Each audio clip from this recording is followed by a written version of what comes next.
Good morning, students. This is Seema Rajpur, Assistant Professor at SIRT, Bhopal. So, our subject is Signals and Systems EX302, and today we will discuss the classifications of signals. Okay, that is our topic. So, the signals are classified according to their characteristics. First one is continuous time and discrete time signal. Second one is deterministic and random signal. Third one is periodic and aperiodic signal. Fourth one is even and odd signals, and fifth one is energy and power signal, and last one is causal and non-causal signal. So we discuss this all one by one. So first is continuous time and discrete time signals. In continuous time signals are defined for every value of time t and is represented by xt.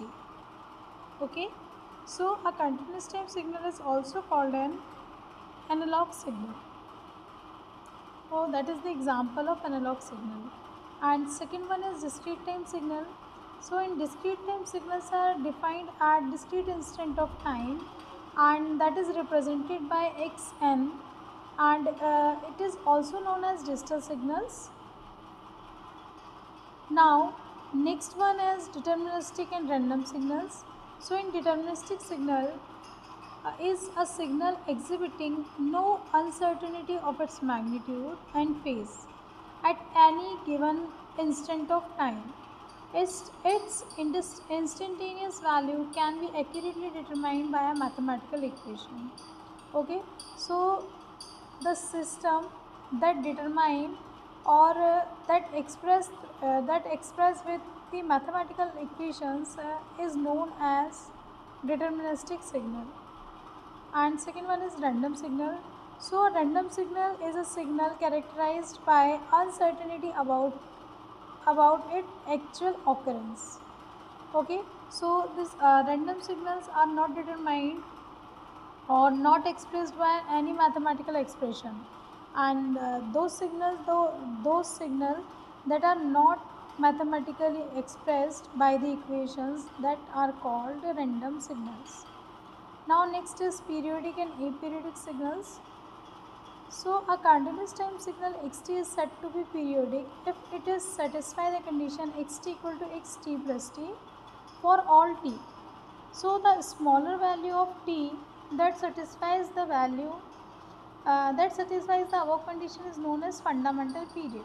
Okay, the smallest value of t that satisfies the above condition is known as fundamental period.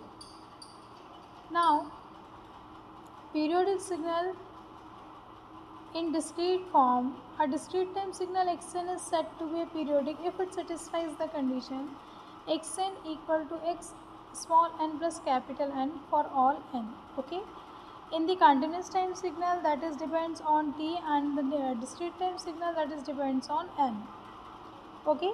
So aperiodic signals, an aperiodic or non-periodic signal changes constantly without exhibiting a pattern or cycle that repeats over time. Now it has been proved by a Fourier transform that any aperiodic signal can be decomposed into a finite number of periodic signals. Now there is some examples for periodicity. So if a signal is periodic, determine its fundamental period. So first example is cos t plus pi by 4. Firstly, we express this or we equate this equation or signal with the cos omega t plus pi by 4. Okay, so what is the value of omega naught, and that value is 1. Okay, so xt is periodic with fundamental period t naught equal to 2 pi by omega naught. 2 pi by omega naught means 2 pi by 1, that is 2 pi. Okay, and another example is 2 pi sine 2 pi by 3t.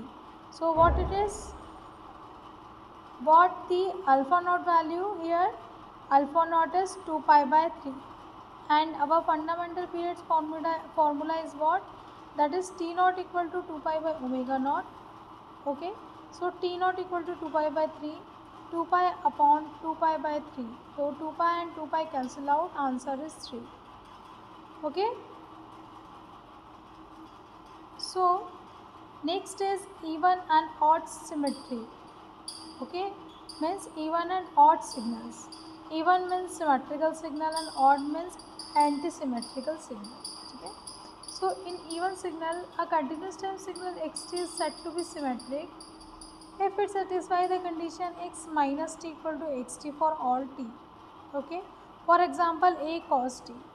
And for odd signals, a ct signal xt is said to be anti-symmetric signal if it satisfies the condition x minus t equal to